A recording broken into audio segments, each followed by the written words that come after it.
What's going on, motorsports fans? This is Jared here with the Bearded Garagistas. Back with me again is my buddy Newman. Howdy. And today we're going to go over the Austrian GP.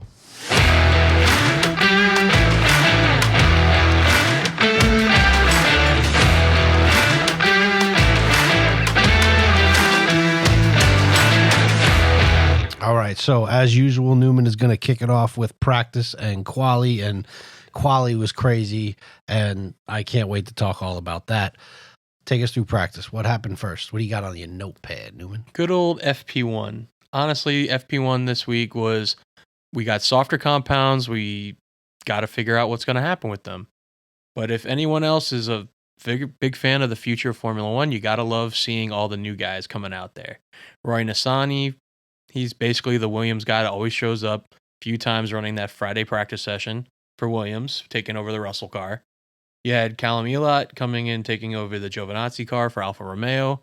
And I'm going to screw this up, so can you say his name again? Juan Yuzo. Taking over that Alonso car for Alpine. It was really cool because he was actually the second Chinese driver in F1 history to take place in an F1 weekend. That's pretty cool. Yeah, he's right up there. And it was funny is he was only 0.4 off Ocon's pace. Now I'm going to have to go back and look who was the first Chinese driver. Oh, we'll have to research that. I'm going to have to research. Did you see that picture of him waving an Alonso flag when he was a kid? Yeah. Oh, I thought that was amazing. It was pretty good. Yeah. FP2, traffic was a big problem like normal, but it's Austria, so of course. Yeah. Lando spinning at turn 1 was great. His engineer comes over the radio, goes, "Do you have any damage? Any damage to the car?" Lando just goes, "My talent." Oh, yeah, and the tires are flat spotted.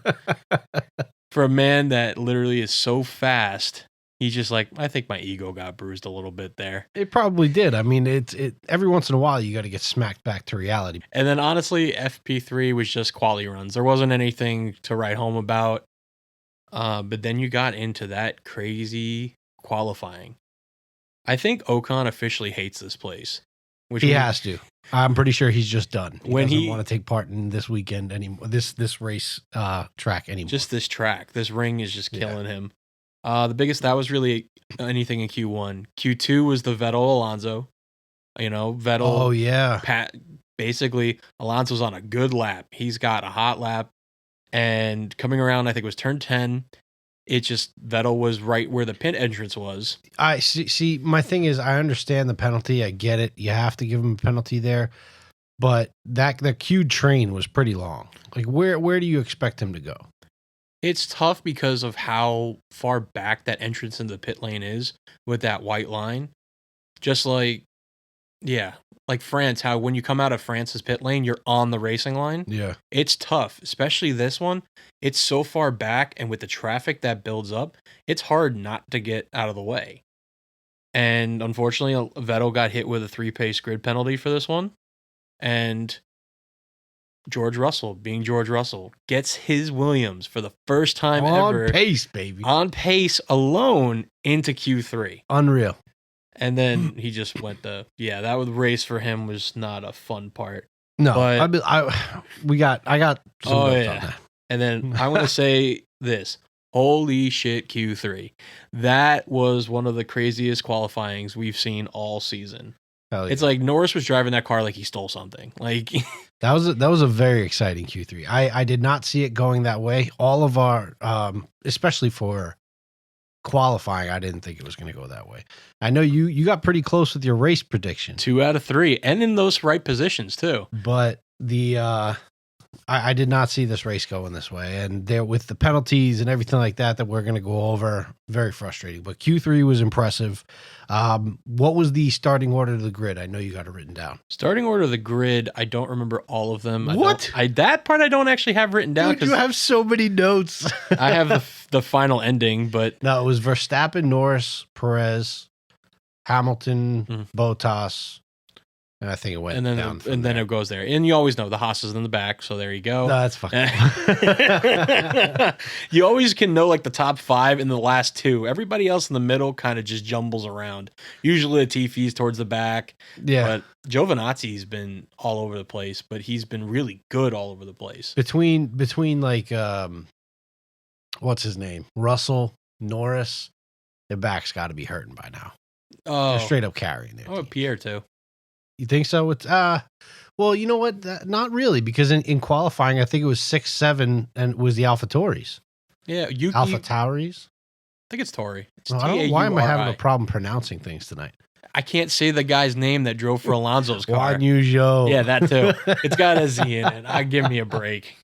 It was interesting though, because you had Norris picks up a small slipstream from Max Verstappen, ends up only finishing behind him by 4/100ths of a second.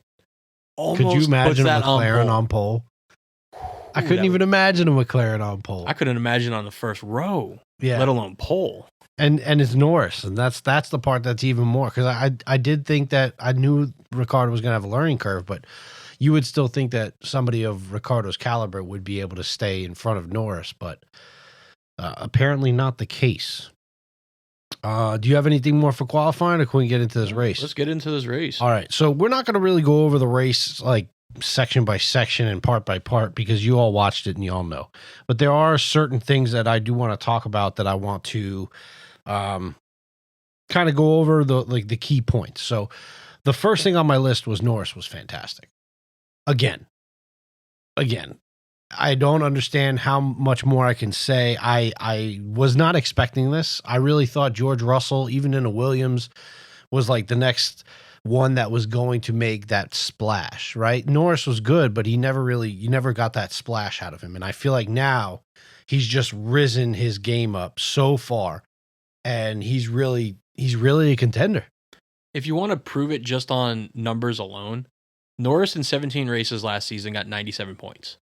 In Norris's first 9 races this season, he's already got 101 points. Fantastic. In just 9 races. And he looks unshakable. He's calm in the car. You don't hear him come over the radio and yell too much unless he's upset. But like, you don't get that Mickey Mouse, when your adrenaline gets going and you turn, yeah. So he's usually pretty calm in the race car, and he's driving the wheels off it right now. Whatever they set up for him, it's working. To show his intelligence to when he's driving the car is you kind of look just even at last week. Over the radio, you hear him like, I'm going to let him through. We need to drive our race. How many kids that are like 21 years old that get in a car that's going to go 200 miles an hour is going to go, no, I'll let him through because I want to score points and make sure we can beat Ferrari. I know if I was in that car, I'd be like, yo, let's go fast. Just throttle down. Throttle down. I don't care if I hit the gravel. Nah, he's a smart young man. That was definitely, I did like how he let Perez go by in the steering GP steering. I don't know. Steering. No, you're good. But let's get into some of the penalties. What do you mean some? Was it 9 different people, I think? Yeah, so this was a big staple of this weekend. If you missed it, was it 9 different drivers for... How many you got? 10 drivers got penalties, actually. Some during practice, some during quali, some during the race. Some getting the same exact penalty twice. Oh, yeah. Sergio Perez being the main culprit of that one. Yuki Tsunoda did too. Yuki Tsunoda did for the same crossing thing. The pit lane line. You've been driving on this now track for 2 straight weeks. Twice. How do you do that? I don't even know. Even the announcers like Crofty were like, how do you do that? Because you've been on this track. You've been around it now. Just taking the races, that's 100+ laps just on the race. How do you screw up entering the pit lane, crossing that line that many times? I think you're just pushing it. You're pushing it to that point where you want to get every millisecond out of the car. And that is a blind crest, I feel. I feel like when they come around that right-hander, there's a little bit of a dip and it goes down, and I feel like they can't see the line, especially Yuki, who is the really second shortest driver in Formula One history, actually. I don't know why I can never remember who the shortest one is, but he's the second shortest. Is probably that's so crazy. How do you remember that, dude? The things like that I like to remember because it's just really interesting because you can look at his step ladder when they put it next to the car and you look at, say, like George Russell's. Russell's is like down towards like most people's feet, where Yuki's like up to my hip. The penalties got crazy at the beginning, especially with Perez. Yeah. And him coming over the radio saying like he pushed me off. I don't know about you. When I watch that thing and you get the nose view, he didn't touch him. All right, here's the thing. And this is where I was conflicted. Norris is full lock. All right. He doesn't pull off the gas. He's full lock, so he can't turn anymore. But he doesn't power off, and neither does Perez. And Perez knows with the late apex that they both took, they were going to run into the dirt. Now, if you think back to how pissed off you were when Lewis Hamilton took out Alex Albon and cost him his podium. You remember that? That hurt. Remember how mad you were? I was It's pissed. the same situation. I was so pissed. It's the same situation.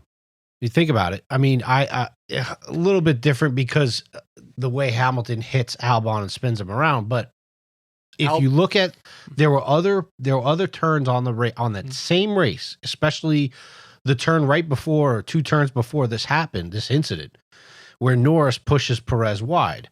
You don't have to make contact. It's as long as you drive somebody off the road. But everybody expects it to be, this is the new racing line. If you follow the racing line, you're good to go. They haven't really called penalties like this for a long time. And now you get, just because there was sand and gravel at the outside, you called it? Or did you call it because he lost 10 places instead of just coming back onto the track and be fine?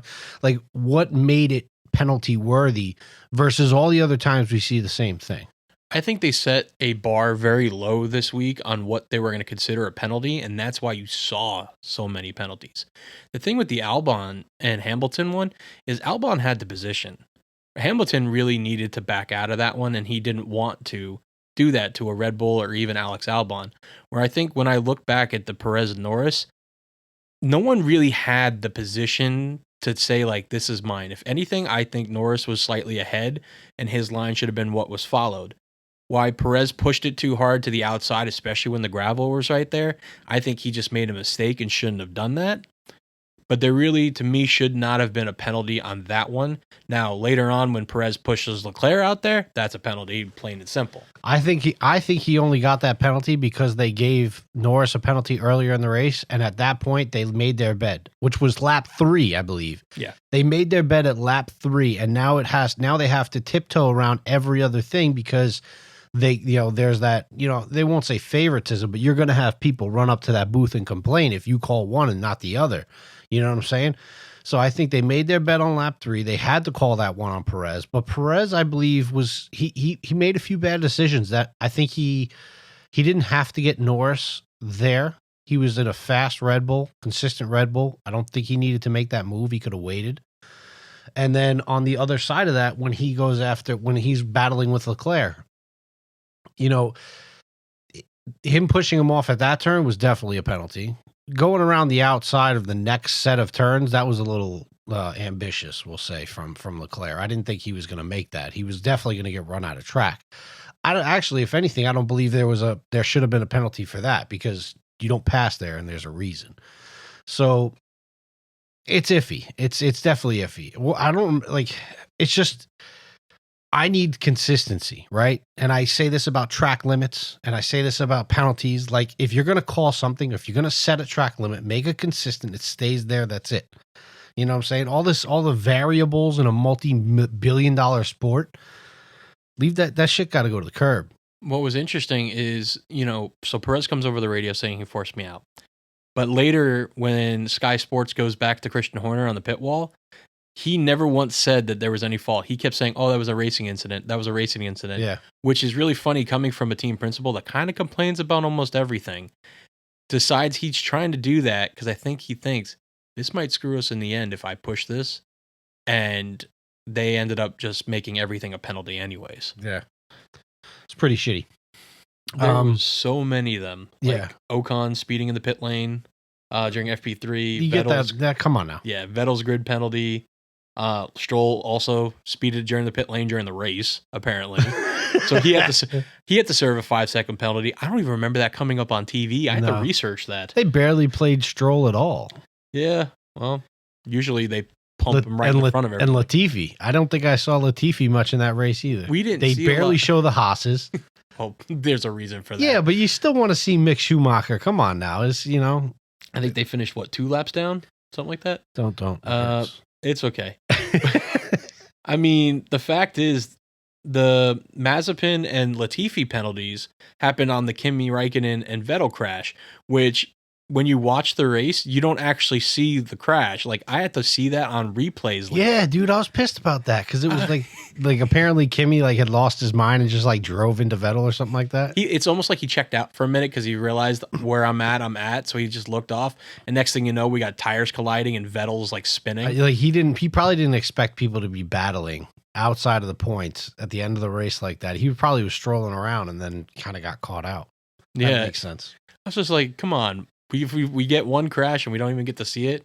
I mean, granted, Alpine, you had Ocon in lap 1 have to retire, but he got sandwiched between. There was literally nothing he can do. No. What happened? And I will say his problems seem to be continuing.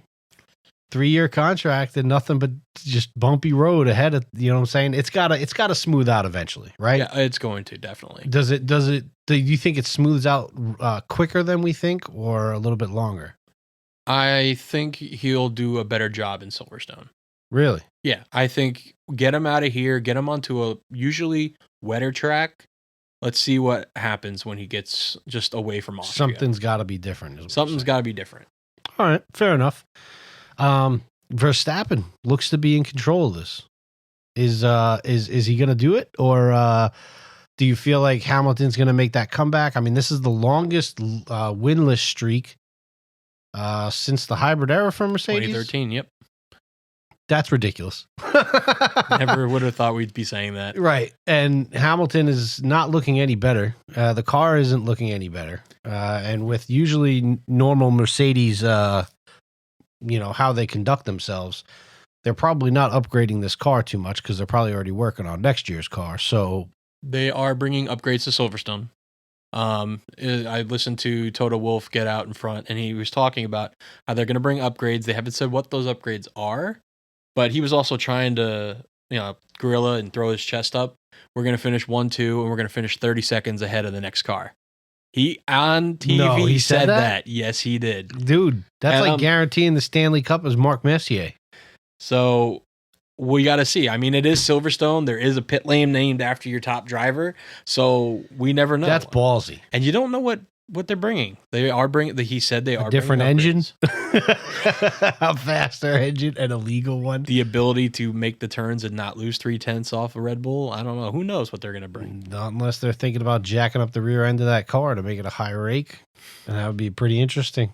I mean, I don't put it past Mercedes to try it, but it would be interesting. But I do think Verstappen is in control. I think he's calm. He's collected. I think he's taking care of business, and it's refreshing to see. I'm not happy that Lewis, hasn't won. I'm not happy about it. I'm ecstatic to see some battles, some on-track battles. I'm ecstatic to see new faces up at the top of the grid. I'm excited to see Norris battling Hamilton for position and overtaking Hamilton. I mean, like that's what I want to see. And I don't care at this point at whoever wins because the battles are now there. We're having on-track passing. The pit stops actually mean something.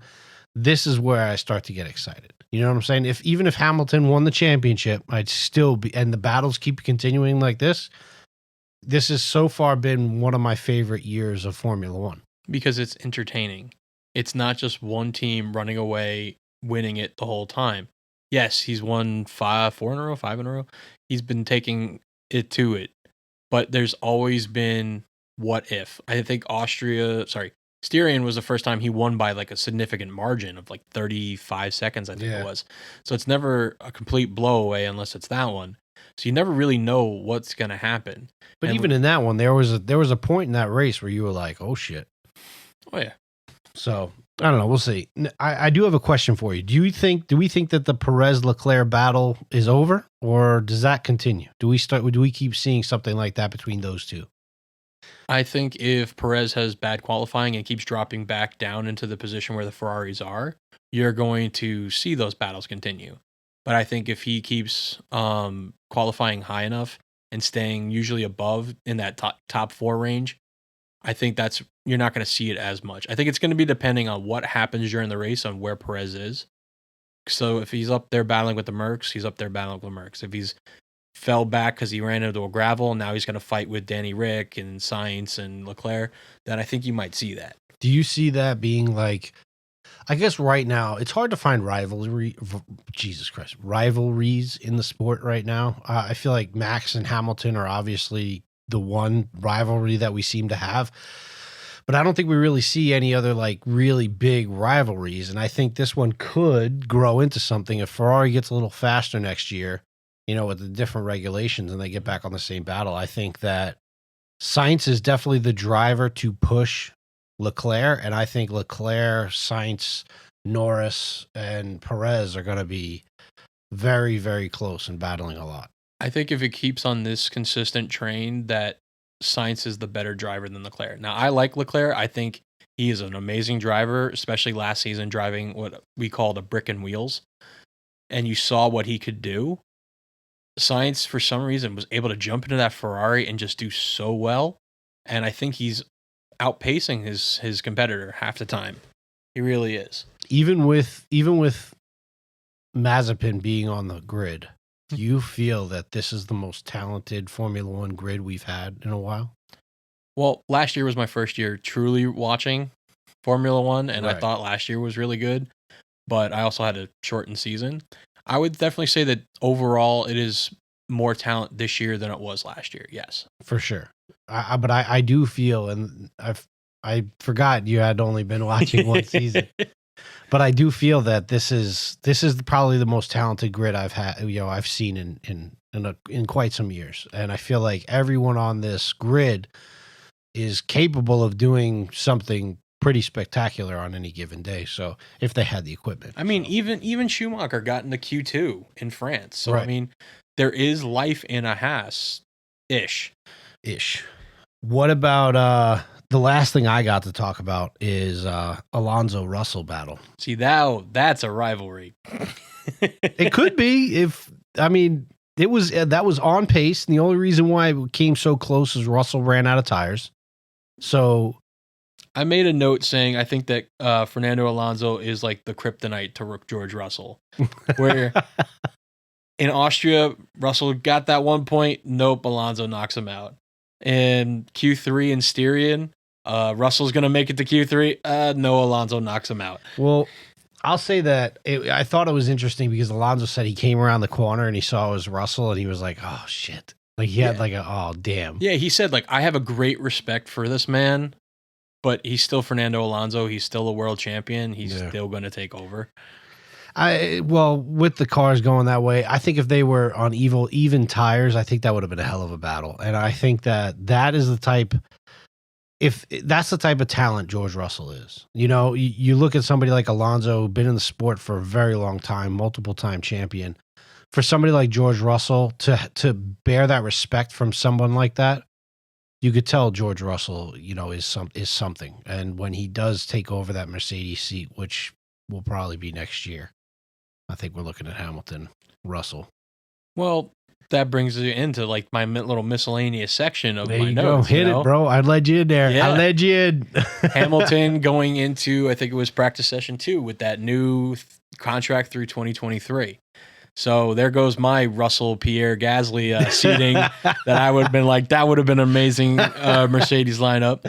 Yes. So we have that's gone out the window. You got Lewis locked up. Yeah, I think Russell will be number 2.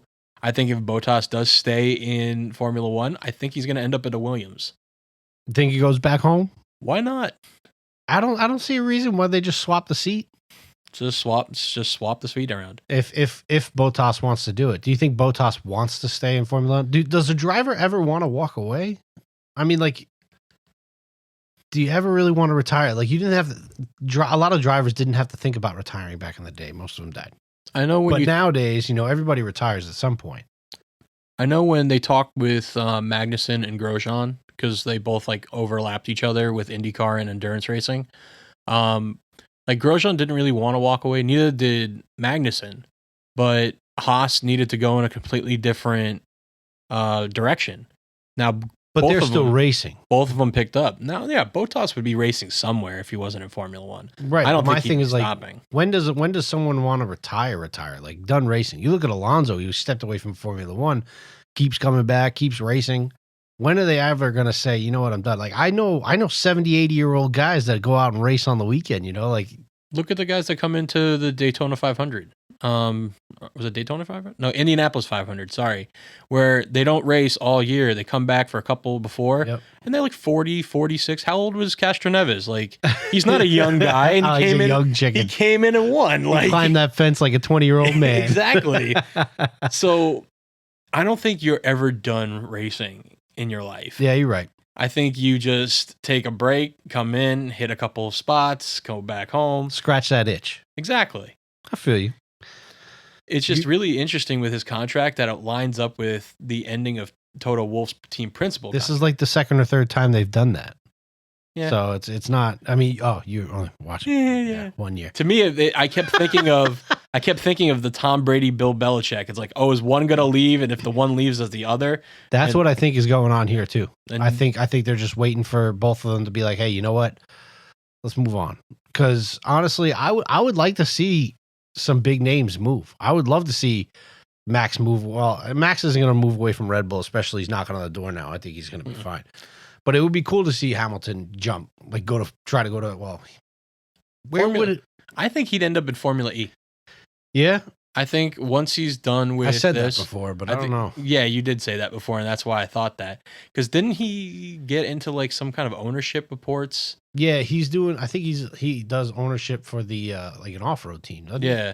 I think he might move into something like that. But I do see Formula E as a place that maybe he tries to get his feet wet. Yeah, maybe. And yeah, you got any rounders off? You got anything else on that list? So also another thing that came in the news is Australia officially being canceled. Oh, sons of bitches! I forgot. Yeah. So now that Melbourne is didn't they do all done. The changes to that track too? They made 2 changes to the track. I feel bad because like Danny Rick hasn't seen his family in like over a year, and finally he's about to go back to Australia, and it's canceled. That's shitty because I like that track, and this I was excited to see the changes that they made because this was going to be the first. This was going to be the first like modified track that they were going to because there's a few like Abu Dhabi is trying to change and a few things like that. Yas Marina changed. Are we going to Zandvoort? They haven't announced what's taking over it yet. Is Zandvoort on the calendar right now? Not that I can remember. Weren't we supposed to go there last year and then we cut it off the calendar because of COVID? Who knows anymore with some of this stuff? It better be on there. We got Britain, Hungary, Belgium, Netherlands, Japan. Yeah, Netherlands is the Heikkinen Dutch Grand Prix. Yeah, isn't the Netherlands Zandvoort? I think it's Zandvoort. Yes, it is Zandvoort. Nah, I got a memory like an elephant. Probably not really. Just peanuts. All right. Well, where do you think they should go? Replace it. Ooh, I had 2 options for myself that I love, but I'd like to hear what you said first. Oh, throwing you on the spot. All right, you throwing me on the spot. Where would I like to see replace Australia? I want to see them go to Long Beach. Long Beach? What, are we driving around Nashville now? Hey, man, they used to do it in the past. I had 2. One is bring back the oval, Bahrain. The sub 60-second race, just throw that. That was back pretty exciting. That was a great race, and it's not just because of Russell. That was still an exciting race the entire way through. Yeah. Or they were thinking about doing a doubleheader again in the Circus America in Texas. Oh. Staying in Texas for 2 weeks in a row to replace Melbourne, and then doing the whole, Brazil, Mexico, that circuit kind of thing. 2 races in Texas? Yeah, I wish I wasn't in school. Otherwise, we'd be on a road trip. I mean, I might be on a road trip anyway. You might get kidnapped, son. I got exams, man. Newman hasn't showed up to school in a week. We don't know where he is. And there I am with an orange shirt on and a hat. Yeah. No, I can see you with your shirt off. You're just painted orange. Looking like the Kool-Aid man in the stands. That would be so great. If you go there and you take your shirt off and paint yourself orange, I'll go there and take my shirt off. I'm already kind of reddish orange, so it kind of works. But I'll do it too. I mean, we could do that in Miami. What is it, 2023? I'm not doing that in Miami. I feel a lot more comfortable taking my shirt off in Texas than I do taking my shirt off in South Beach, Miami. Oh, come on. It's like an episode, the movie The Birdcage. We'd attract some people. No, the 6-pack is gone, my friend. Mine's been a keg my entire life. No, mine's a closed book. we thank you guys for joining us. Quick hitter on this one. Love going over these with you. Like, subscribe, 5 stars on the podcast, share with everybody, and we'll see you guys next week. Nope, next week we're Next off. week The week we have after. off. 2 weeks we are in Silverstone. Now we'll be back anyway because we got to do IndyCar. See you guys later. Peace.